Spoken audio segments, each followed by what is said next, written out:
வீடுகளை கொளுத்தி ஆட்சியை கைப்பற்றும் எண்ணம் இல்லை, நாமல்லாது ரெடி. திசை காட்டி அரசாங்கம் மீதான பொதுமக்களின் எதிர்பார்ப்பு, அதிர்ச்சி அளித்த ஆய்வின் முடிவு. தையிட்டி விவகாரத்தில் தூண்டப்படும் இனவாதம், அர்ஜுனா எம்பி பகிரங்கம். 25 வருட போராட்டத்தின் பின் காணி உரிமத்திற்கான பெயர் விவரம் வெளியீடு. கடவுச்சீட்டு பெற காத்திருப்போருக்கு வெளியான நற்செய்தி. அரசாங்கத்தின் அதிரடி முடிவு, பணி நீக்கம் செய்யப்பட்ட ஆயிரக்கணக்கான அரசு ஊழியர்கள். சஜிதை புறம் தள்ளி ரணிலுடன் இணையுள்ள நாடாளுமன்ற உறுப்பினர்கள். மின்சார கட்டணம் அதிகரிக்கும் அபாயம், அமைச்சர் வெளியிட்ட அதிரடி தகவல். வீடுகளை கொளுத்தி அறகலியம் மூலம் ஆட்சியை பிடிக்கும் எண்ணமும் இடமில்லை, ஜனநாயக வழியிலேயே எமது அரசியல் பயணம் தொடரும் என்று ஸ்ரீலங்கா பொதுஜன பெரமுன கட்சியின் தேசிய அமைப்பாளர் நாமல் ராஜபக்ஷ தெரிவித்துள்ளார்.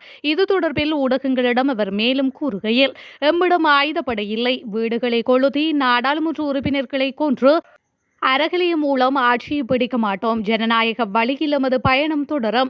ஆளுங்கட்சியில் உள்ள 159 நாடாளுமன்ற உறுப்பினர்களால் பலனில்லை என ஜனாதிபதி கருதினால் 2.5 வருடங்களுக்கு பிறகு நாடாளுமன்றத்தை கலைத்து தேர்தலுக்கு செல்ல முடியும்.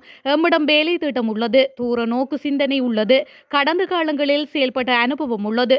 எனவே ஜனநாயக வழியில் எந்த நேரத்திலும் ஆட்சியை பொறுப்பேற்க தயார். எந்த கட்சியாக இருந்தாலும் இளைஞர்களை பொறுப்புடன் வழிநடத்த வேண்டும். புதிய இலங்கையை கட்டியெழுப்பும் வகையில் நாம் இளைஞர்களை வழிநடாத்துவோம் என அவர் மேலும் குறிப்பிட்டுள்ளார்.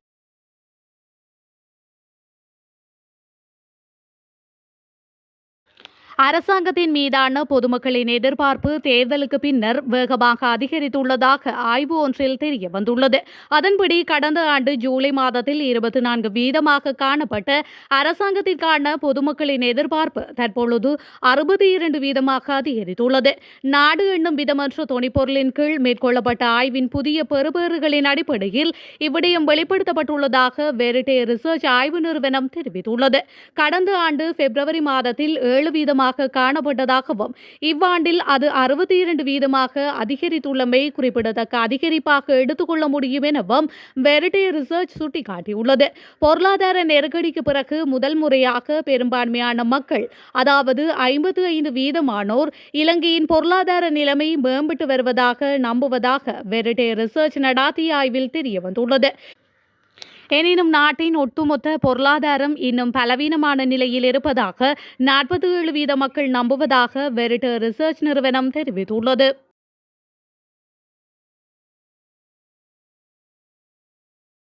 வவுனியா பண்டாரிக்குளம் பகுதியில் வசிக்கும் 83 குடும்பங்களுக்கான காணி உரிமத்துக்கான பத்திரங்கள் வழங்குவதற்கான பெயர் விவரங்கள் வெளியாகியுள்ளது. குறித்த குடும்பங்களுக்கான காணி உரிமம் கிடைக்கப்பெறாத நிலையில் 25 வருடங்களாக அவற்றை பெறுவதற்கு காணி உரிமையாளர்கள் பல்வேறு தரப்பினர்களுடன் முயற்சிகளை மேற்கொண்டு வந்திருந்தனர். இந்த நிலையில் நேற்றைய தினம் குறித்த காணி உரிமையாளர்களுக்கான பத்திரங்களை வழங்குவதற்கான பெயர் விவரங்கள் அடங்கிய பட்டியல் பிரதேச செயலகத்திற்கு கிடைக்கப்பெற்றிருப்பதாக பிரதேச மக்கள் தெரிவித்துள்ளனர். இதன் காரணமாக 25 வருடமாக தமது காணிக்கான உரிமையை பெறுவதற்காக போராடியதன் பலனை அடைந்திருப்பதாகவும் அவர்கள் சுட்டிக்காட்டியுள்ளனர். அத்துடன் குறித்த காணிக்கான உரிமையை பெறுவதற்கு எந்த அரசியல்வாதிகளும் தமக்கு துணையாக இருக்கவில்லை எனவும் அவர்கள் கவலை வெளியிட்டுள்ளமை குறிப்பிடத்தக்கது.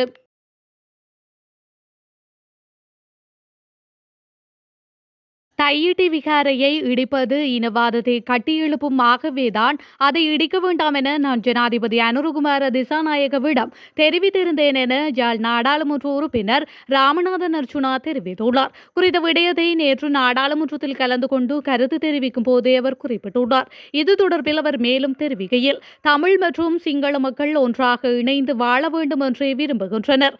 எந்த ஒரு கோவில் மற்றும் விகாரை இடிக்கப்பட்டாலும் அது கலவரத்தை தூண்டக்கூடிய விடயமாக மாறும். சிலர் அதை உடைத்தெறிய வேண்டும் என தெரிவித்துக் கொண்டிருக்கின்றார்கள் என அவர் மேலும் சுட்டிக்காட்டியுள்ளார். மேலும் தற்போதைய அரசின் வரவு செலவு திட்டம் வடக்கு மற்றும் கிழக்கிற்கு ஒதுக்கப்பட்டுள்ள நிதி என்பன தொடர்பில் அவர் கருத்து தெரிவித்திருந்தமையும் குறிப்பிடத்தக்கது. ஐக்கிய மக்கள் சக்தியின் தலைவர் சஜித் பிரேமதாசவை தவிர்த்து ஐக்கிய தேசிய கட்சியுடன் ஏராளமான ஐக்கிய மக்கள் சக்தியின் நாடாளுமன்ற உறுப்பினர்கள் கூட்டணி அமைப்பார்கள் என்று முன்னாள் நாடாளுமன்ற உறுப்பினர் ராஜித சேனாரத்ன தெரிவித்துள்ளார். சஜித் பிரேமதாஸ் ஐக்கிய தேசிய கட்சியுடன் கூட்டணியில் ஆர்வம் காட்டவில்லை என்று தெரிகின்றது. இந்த நிலையில் கட்சியின் நாடாளுமன்ற உறுப்பினர்கள் ஐக்கிய மக்கள் சக்தியின் தலைவரை கைவிட்டு கூட்டணியில் சேர வாய்ப்புள்ளது என்று சேனாரத்ன ஊடகங்களுக்கு தெரிவித்துள்ளார். எனினும் இதற்கு பதிலளிக்கும் விதமாக கருத்துரைத்துள்ள ஐக்கிய மக்கள் சக்தியின் பொதுச் செயலாளர் ரஞ்சித் மதும பண்டார பிரேமதாச ஒருபோதும் ஐக்கிய தேசிய கட்சியுடனான பேச்சுவார்த்தையை நிறுத்த விரும்பவில்லை என்றும் கூறியுள்ளார். தற்போதைய வறண்ட வானிலை நிலைமைகள் நீடித்தால் மின்சார கட்டணம் அதிகரிக்கும் அபாயம் உள்ளதாக மின்சக்தி மற்றும் எரிசக்தி அமைச்சர் குமார ஜெயக்கொடி தெரிவித்துள்ளார். தேசிய மக்கள் சக்தியின் மாத்தளை மாவட்ட பொறியியலாளர்களின் சந்திப்பில் நேற்று பங்கேற்று உரையாற்றிய போது அவர் இதனை குறிப்பிட்டுள்ளார். அவர் மேலும் தெரிவிக்கையில், மின்சார கட்டணங்களை 20% குறைத்தோம். ஆனால் வறட்சி இப்படியே சென்றால் அதிகரிக்க வாய்ப்புள்ளது. மின்சார சபை எப்போதும் 140 பில்லியன் ரூபாய் லாபம் என்று கூறுகின்றது. எப்போதும் அந்த பொய்யை சொல்கின்றீர்கள். மின்சார சபைக்கு லாபம் இல்லை. ஒவ்வொரு காலாண்டிலும் விலை மாறும்போது ஒரு மீதி வருகின்றது. முந்தைய 6 மாதங்களின் மீதியை அடுத்த 6 மாதங்களுக்கு எடுத்துக் கொள்கின்றோம். அதன் மூலம்தான் ஒரு முன்னறிவிப்பு செய்யப்படுகின்றது. அந்த முன்னறிவிப்பை சொல்லும் போது மீதமுள்ள தொகையை செலவு செய்த பின்னரே எடுக்கின்றோம். அதனால் ஆண்டு முடிவில் லாபம் எதுவும் மீதியாக இருப்பதில்லை. கடந்த ஆண்டு 140 பில்லியன் இருந்தது. அது செலவில் சேர்க்கப்பட்டுள்ளது. அதில் 46 பில்லியன் மட்டுமே மீதியாக இதற்கு வந்தது. அந்த 46 பில்லியனை இதில் சேர்த்தால் இந்த 6 மாதங்களில் 42 பில்லியன் ரூபாய் நட்டம் ஏற்படுகின்றது. இந்த வறட்சி அதிகரித்தால் அது மேலும் அதிகரிக்கும் என்று அவர் மேலும் தெரிவித்துள்ளார்.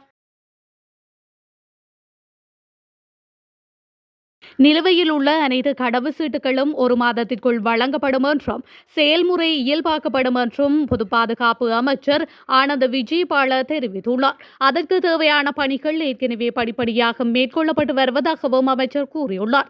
பொது பாதுகாப்பு மற்றும் நாடாளுமன்ற விவகாரங்களுக்கான அமைச்சர்கள் ஆலோசனை குழு தனது நாடாளுமன்றத்தில் முதன்முறையாக நேற்று கூடிய போது அவர் இதனை குறிப்பிட்டுள்ளார். இதேவேளை கடவுச்சீட்டு பெறுவதில் பொதுமக்களின் இழந்த நம்பிக்கையை மீட்டெடுப்பதே முதன்மையான நோக்கமாக 24 மணி நேரமும் பயண அனுமதி வழங்கல் தொடங்கப்பட்டதாக அமைச்சர் சுட்டிக்காட்டியுள்ளார். மேலும் கடவுச்சீட்டு அச்சு இயந்திரங்களை பெற்ற பிறகு யாழ்ப்பாணத்தில் கடவுச்சீட்டு வழங்கும் அலுவலகம் நிறுவ திட்டமிடப்பட்டுள்ளதாகவும் பிராந்திய அலுவலகங்களில் கடவுச்சீட்டு வழங்குவது இரட்டிப்பாக்கப்படும் என்றும் அமைச்சர் ஆனந்த் விஜயபால கூறியுள்ளார். அமெரிக்காவின் சர்வதேச மேம்பாட்டு நிறுவனத்தில் பணிபுரியும் 1600 ஊழியர்களை பணி நீக்கம் செய்வதாக டொனால்ட் ட்ரம்ப் நிர்வாகம் அறிவித்துள்ளதாக சர்வதேச ஊடகங்கள் செய்தி வெளியிட்டுள்ளன. அமெரிக்க ஜனாதிபதியாக கடந்த மாதம் பதவியேற்ற டொனால்ட் ட்ரம்ப் பல்வேறு முக்கிய திருத்தங்களை மேற்கொண்டு வருகின்றார். அதில் முக்கியத்துவம் வாய்ந்தது அரசு துறையில் பணியாளர்கள் குறைப்பு நடவடிக்கை என அறிவிக்கப்பட்டிருந்தது.